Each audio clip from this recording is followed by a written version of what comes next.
Hi, in this video we will learn how to organize different elements on the screen of your app. So as usual, we start with NetBeans open and we double click on theme.rest to open the designer. So my designer was already opened, and for the sake of this tutorial I just added some elements of text to my app. So you see most of them are, there's one button and most of them are labels except for a span label here. I don't know why I used the span label, but anyhow, you see that I tried to build a CV with a kind of a tagline for what I do. This is my current position, and then I have a list of the courses I am teaching. And that's what happens when you just drop elements on your screen. They just align like that. So let me show you. If I add a label, you know, it's appearing here, and let me add many labels. You see they just align from left to right, and then they break to the line under. There is basically no organization. So let me delete, if I can, these things. Yes, that works. Or did I delete the wrong ones? Yeah, deleted a couple of courses I needed. Let me add another one, like CODAPPS, the course we are actually currently in. And the last one was big data.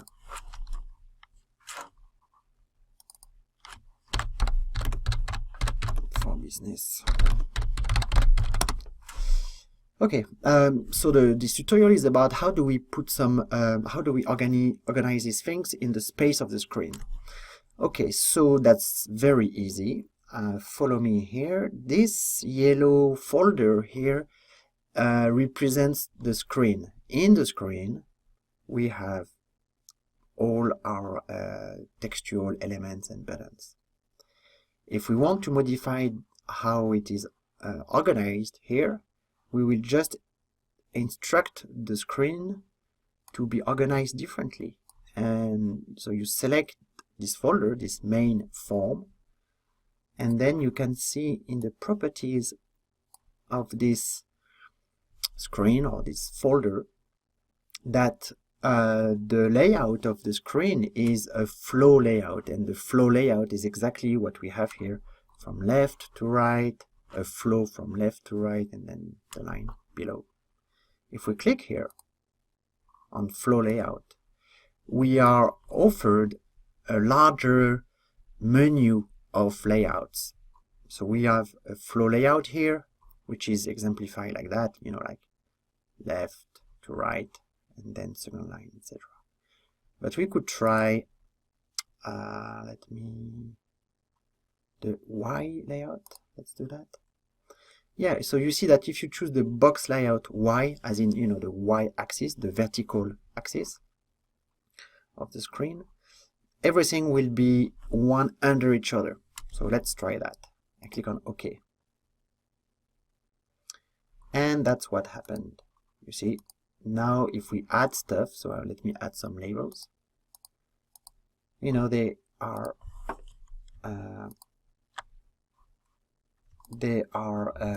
laid out one under each other. There is no left to right.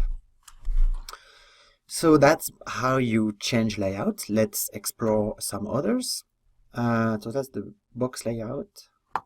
Notice that I came back to selecting main form. If you don't have that selected, you can't change the layout of your screen. And the properties, I'm gonna click on a grid. Oh, sorry, that's not here. So that's just an illustration here. That's where you should choose a grid layout. So let's try this flavor. Okay, so it will neatly align stuff as in a table, basically. I mean, I shouldn't say table because there is a table layout. So as in a grid. And here you can if you just select one row and one column, everything will be compacted into, you know, one box. But we would like to to spread our text into 3 columns, and let's say in 3 rows. If I click on OK, you see the result. The screen has been divided into 3 columns, 1, 2, 3, and 3 rows, 1, 2, 3. What you notice is that in this layout, the size of your elements adapt themselves to the size of the box or the cell where they are. So whether you want that or not, it depends on the kind of app you are building. Let's try another one. So that's a grid layout, and as you see, you can play with the number of rows and columns. I mean, you can achieve any effect you want. I like to insist on the table layout. The table layout is a bit like a grid layout, like what you see on screen, but with more options. So it's, I mean, if you are just beginning, you know, a table layout may be just intimidating. But if you become more advanced and you want to build an amazing app that looks exactly as you want, let's have a look at the table layout. So it looks actually like a, let me select 3 rows and 3 columns. So it actually looks like a grid layout. But when you select it, you see that with this layout, your elements, you know, your buttons and your text, are not obliged to use the full space of the screen. They just use their default size, like a button is this size and a label is this size. So this is a major difference. But look at the other differences with a grid layout. Let's actually do, let's take this one. I would like, it's a bit rubbish, but I would like this label to take up the space of this column, but also this one which is left empty. So I would like big data for business to be spread on these 2 columns. A table layout allows you to do that. You select your label, so you know, this one, it's selected here. You go to the properties, you scroll down, and layout constraint is the place where you can modify options for this piece of text, for this label. So I click on it, and this menu is intimidating. That's why I would say, you know, maybe you should prefer to start with a grid layout where everything is simple. But in this case, you just, if I'm not mistaken, this is where you can decide that this label will span. It means it will occupy the space, not just of one cell, you know, of one little box here, but of 2 cells. Let's see if I'm not wrong here. Wow. Oh, no, I'm good. You see, so now you said that you decided that this label would not just fit 1 cell, but actually 2 cells, the one where it was and the one on the right. Visually, you don't see the difference because the text is aligned on the left. But if we click again where we were, you know, we are 2 cells here, but we want to align the content of this label to the center. And if we do that, hopefully, yes, now it is aligned between this cell here and the one here. So let's now move to a concrete example where all of that would make sense. And I would like to, yes, I mean, that's where I would like to show you how you can use different layouts in the same screen. So it looks like weird or complicated, but that's easy. For example, you would like to, let me show you, I would like that to be at the top, and I would like all the rest to be below it. To achieve that, let's start with a grid, so to achieve that, I go to the screen, I choose a layout, maybe you remember, but it was a box layout Y. Everything will be neatly ordered under each other. Yes. I would like this to be a, well, no, that's fine where it is. I will leave that here, that's okay.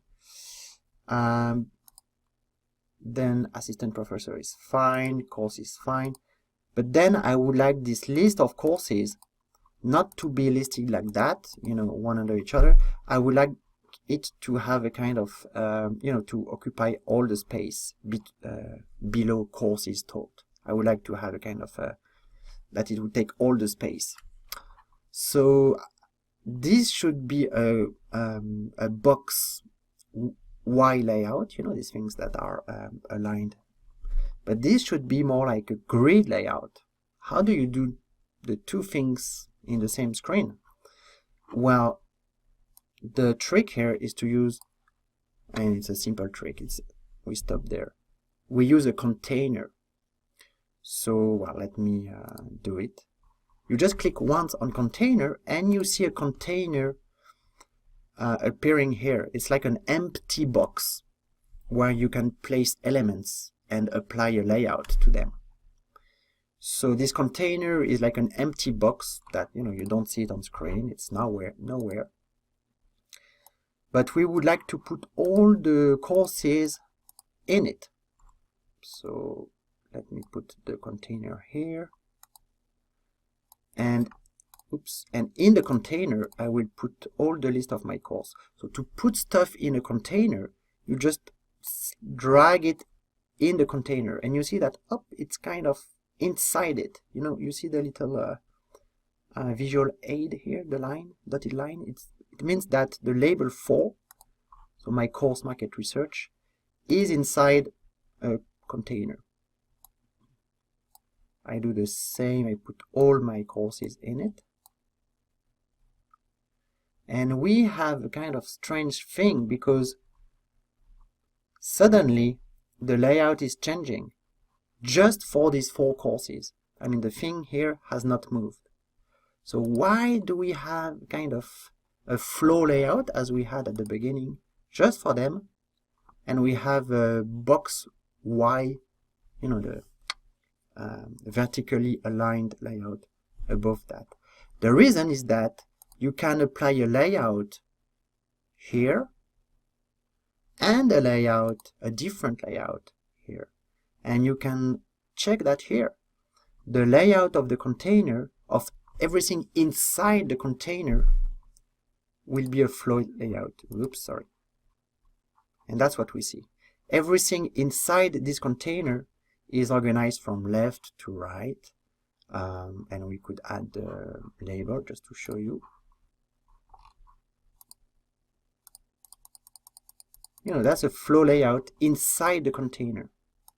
Anything outside the container, anything that relates to the to this part, will be box layout, because here we have a box layout Y.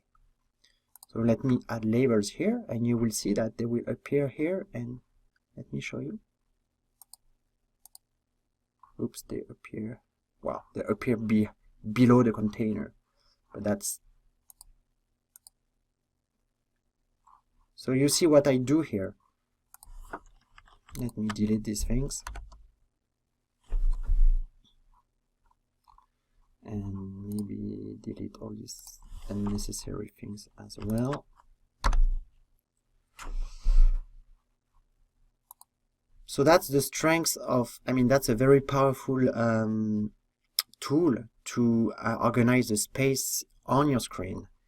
You can divide the regions of your screen and organize each of these regions with different layouts. The way to do that is to use containers and place the elements that you want to organize in these containers. And then these containers, each of them, have a different layout that you can apply. So, for example, this one that I created, by default, the container has a flow layout, but I told you I wanted a grid layout. So I just click on the container to select it, and then I change its layout. I just choose a grid layout like that, and I choose not one. Let me show you what happens when you have just one row and one column. Yeah, so everything gets into one, crammed into one cell or box. That's not what we want. We would prefer to have 2 rows and 2 columns, like square stuff. Yeah, and here, everything which is in this container, so the 4 labels that describe my courses, are neatly organized in a grid. So, I mean, I have to stop here, not to make a video long of an hour, but the sky is the limit here for you. You can, once you understand that containers can have different layouts, and you can put stuff in containers, and then you can put containers inside containers, you can really organize things in your on your screen just as you want. You can put stuff at the bottom left corner of your screen. You can center things. You can organize things in grids, or you can achieve any design that you want for your app. So it requires practice and exploration for sure, but the tool is there and it's very simple to use. We didn't code anything. We didn't compute pixels or margins or whatnot. We just drag and drop stuff in containers and choose a layout for each of these containers. So no doubt, I think this lesson is one that would need practice. What would help you in practicing this lesson would be to, for example, pick a design of a screen of an app. Let me pick my phone. Yeah, it would be to pick the design of an app and try to reproduce it using layouts, like positioning pictures and logos and titles and text as an app that you want to reproduce. Please use the forums for all your questions, wow, good work.